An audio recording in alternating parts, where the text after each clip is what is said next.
Hi అండి, నేను వీడియోలో చూపిస్తున్న గుడి అయితే శ్రీ వరాహ లక్ష్మీనరసింహస్వామి దేవస్థానమైన సింహాచలం. ఈ క్షేత్రంలో సింహాద్రప్పనగా పిలువబడే వరాహ లక్ష్మీనరసింహస్వామి కొలువై ఉన్నారు.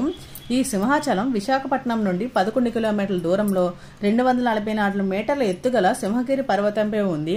ఇది దక్షిణ భారతదేశంలో ముఖ్యమైన వైష్ణవ పుణ్యక్షేత్రాల్లో ఒకటి. ఇది మహావిష్ణువు దశావతారంలో 4వది.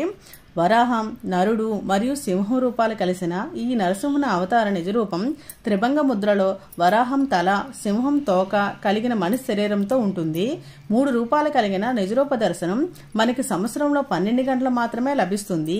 ఈ నిజరూప దర్శన సమయాన్ని చందనయాత్ర లేదా చందనోత్సవం అని అంటారు.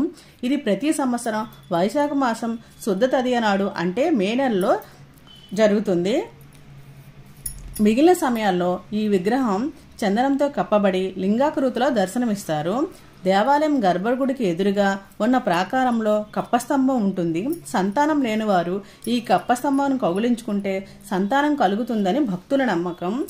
సింహాచలం దేవాలయం అన్ని దేవాలయాలు ఉన్నట్టు తూర్పు ముఖంగా కాకుండా పడమర వైపు ముఖంగా కలిగి ఉంటుంది. సాధారణంగా తూర్పు ముఖ ద్వారంను ఐశ్వర్యం ప్రసాదిస్తే పడమర ముఖ ద్వారం విజయాన్ని పొందవచ్చని హిందువుల నమ్మకం. అందువల్ల ఏదైనా ఒక పనిని ప్రారంభించడానికి ముందు ఇక్కడ స్వామివారిని దర్శించుకుంటే ఆ పని విజయవంతం అవుతుందని నమ్ముతారు.